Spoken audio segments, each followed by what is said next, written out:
What's going on, guys? Ted from Immersion here, and if you liked my review of the DM's Guild module, the Malady Codex, and you are looking to, rather than use the pre-existing diseases described there, go ahead and make your own diseases for use in your own campaign, then you're going to want to stay tuned as I'm going to go through the Malady Workshop, a product designed by the same people to give you the tools they used to build your own cool and custom diseases.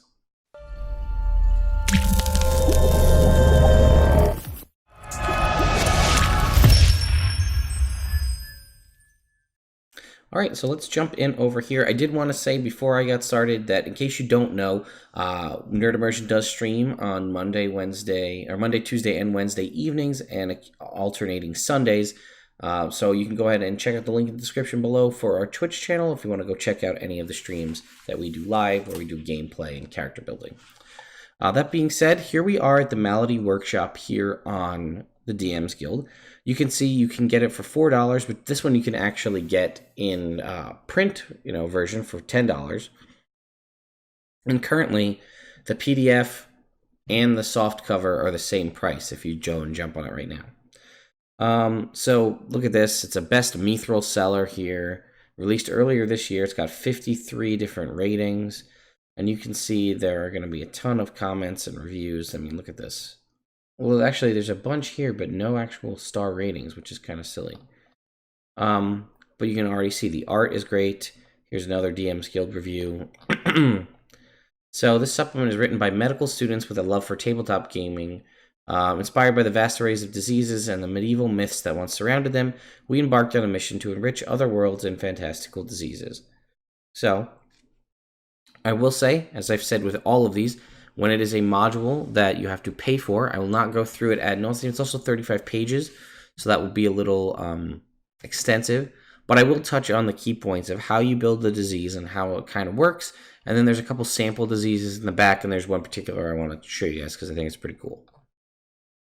So let us jump in. Here's our table of contents, right? So there's examples, and then there are crafting tables to make your own diseases. They talk about their specific malady point system. Then again, origin, cause, symptom, diagnosis, cure, plot hooks, outro, and then a couple other pieces. So one thing I did want to talk about here is the how to handle diseases, and I really like this part. Let's see. If you have paladins, clerics, and monks in your party, don't forget that their classes have been designed to give them an edge against all kinds of ailments. Don't take that away from them. Encourage them. There are few things more satisfactory to a player than to suddenly realize that their high-level monk is immune to this disease, saving them and proving how the long hours the character has spent perfecting their art was worth it. So I like that. And the same thing kind of going with healing. So here's basically what you're going to have to design for every disease you're going to do. The origin. How did it start? What was the reason for it? What's the cause, the symptoms, the diagnosis, and the cure? And I like this, the sort of origin and the decision behind it is very high level, right? Why does this disease exist? What's the need for it in your campaign? Let's see. Another way to go about this is to create a disease based on the need. What could it be? Perhaps the story of your campaign has been hinting at the existence of a terrifying malady, or maybe you want to introduce a new character who needs to get a disease cured. So now it's time to create. And you can see there are different categories. Penetrative. This category is highly lethal and affects even characters immune to normal diseases. So that's a crushing immunity kind of section. We'll talk about that. Magical, Divine, Natural. This category can be used to determine what skill check to ask a player when they want to learn more about it. Lethal or non-lethal. Lethal, obviously, is lead to death if not cured. Malformative, Internal. And a malformative disease is visible to other creatures, while an internal one will remain hidden to the naked eye. Crippling to mild. The crippling disease affects a creature's lifestyle due to heavy pain or having to deal with it. Mild, you can deal with. And you can see... chronic, acute, and subacute. Acute diseases usually have an obvious and worrying symptom, but can be cured easily. Chronic diseases have subtle symptoms, but they're long-term, and subacute diseases fill the spectrum between the two. And here's the Malady points system. So this is basically you are going to, and it kind of, I would say it's similar to a challenge rating system. So take it with a grain of salt, and they actually do suggest you do that. Just because something is ranked very lethal doesn't necessarily mean it will be, and just because something is ranked relatively low doesn't mean it won't be less lethal, I guess. But you can see the Malady points right here will determine on this table the lethality of the disease. And then there's a little bit here about alternating and tweaking things. So if something is above 80 Malady points, you can see that it's insanely deadly. So we got some origins. We got a natural origin, an arcane origin, and a divine origin. Let's make an arcane origin. So our disease, it's a disease lost in time, released by adventurers. Okay? So the cause. This part discusses how a disease will spread. I feel like we gotta have a magical transmission since the disease was lost in time. Psionic. The disease spreads with the power of the mind. Okay? Contagiousness. Now we decide this one is less of a rolling table, and this one is more of a decision make that we need to make here. When a creature is exposed to disease, is most succeed on a saving throw of a specific ability score. While deciding what ability check is required in each case is more art than science, we generally suggest that you choose to go with Constitution for most diseases of the body and Wisdom for ailments of the mind. The DC is the actual focus of this part of creating the disease and will always provide the Malady point scoring system for this part. So how easy is it to cure? Right here. And the Malady points DC and the time frame. As far as populations go, when a disease is released to the public, its epidemiology must be studied. As a result, we will assign Malady points to the days it takes for the disease to infect 50% of the population. And here's that crushing immunity. Basically, add 10 extra points if people that were normally immune to disease can still be affected. So now is the symptoms, and the symptoms are also another thing where, like, you get to decide.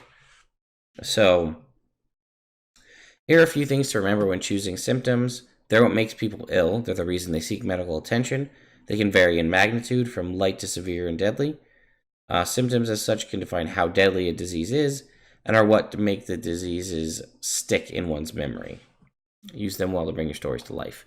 And then there's this theory of 4 liquids, right? So the red liquid is hot and wet, prevails in the cardiovascular and respiratory system. The yellow liquid is hot and dry and prevails in the central nervous system and the eyes. The white liquid is cold and dry and prevails in the endocrine and immune system. And the brown liquid is cold and wet, prevails in the skin, muscles, skeletal, digestive system, and specific race accessories. When trying to create a disease, one should use symptoms of one liquid as they work synergistically together. Then one should add symptoms from adjacent liquids that share a property. Lastly, it is rare but not impossible for symptoms from opposite liquids that share no properties to be caused by the same disease. Now we have an increased lethality table, right? 0 is cosmetic changes that bring the disease to life but make it unique. 2, which is symptoms you'd call in from work, and you can see they're going on there. And here are some tables. Basic rules, you can see, all right, so is this a central nervous system symptoms? And there's some list here if it's mundane or magical. So ours was lost in time, and it was spread by psionics. So I feel like it should be a brain-based thing, and it should be a magical symptom. So here we go. Let's go pseudo-memories. Your mind is filled with fake memories chosen by one who curses you with them. We could add that. And nightmares. You can't gain benefits from a long rest. Like, that's a cool set of symptoms is what I meant to say. We could also do the eyes. You see 2 images of objects instead of 1, so you basically have double vision. That could be pretty cool. And I think that's it for the yellow. Yeah. And then the diagnosis, right? How hard is it to determine what it is, right? Here you go, adding points. Everybody knows what it is, 0 points. Might be medical professionals, or it's some sort of secret master needs to know, a lot of extra points. And how do we cure it? Choose a degree of resistance. Low, it's cured by common spells. Medium, the disease is only cured by high-level spells, and low-level spells halt the progression. High is not affected by low-level spells and only halted by high-level magic. And extended, the disease is not affected by any known spells and magic items. and then choose a special treatment. Consult the cures table, also choose the rarity of your treatment. So you can see here there's a breakdown of spells that can heal, magic items, and other abilities that can heal, and whether they are considered low or high, and any special abilities they have. Let's roll a special treatment for a mind-affecting disease. Ritual. This disease is cured through an arcane ritual. Makes sense. It's a magical disease caused by the mind. That's how we do it. How rare is the disease? Well, ours is probably going to be pretty rare because it was lost in time. And then there's some plot hooks, right? How to bring it in. The wand of viral infection. You can basically have a specific disease. You got people have these wands that can, and it's a way to inflict it. And then there's the outro, where they're going to tell you you now have all the necessary tools to design it. Here's the juice theory. Again, body consists of 4 basic elements: cold, heat, moisture, and drought. And here you go. So, and then sample diseases. Werecowism. We got to talk about werecowism because that's, that's just, we have to.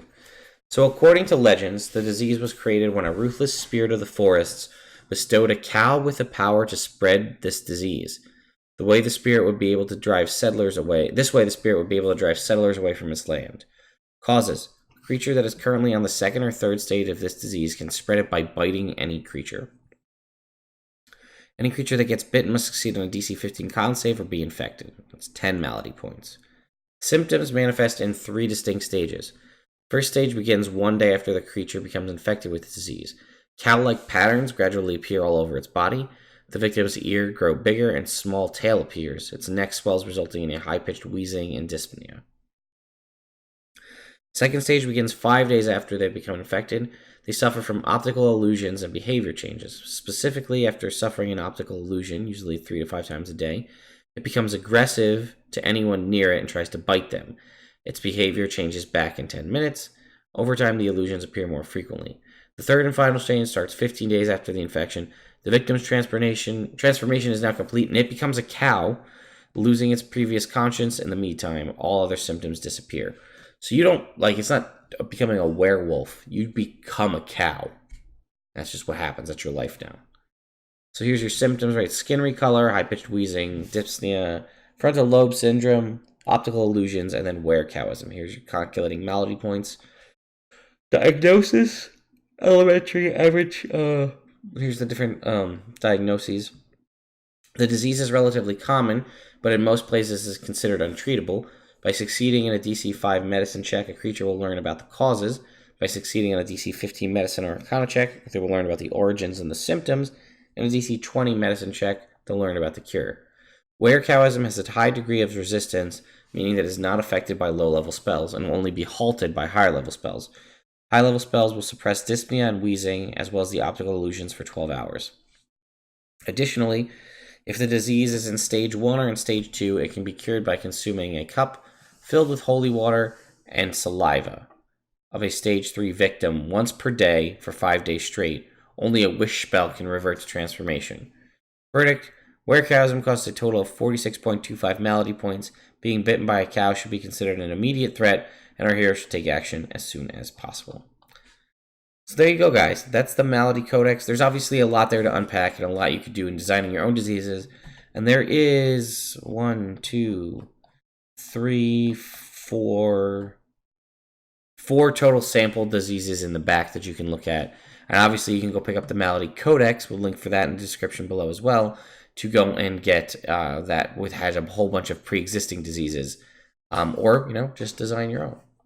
Anyway, guys, let me know what you think about this module, and I'll see you next time.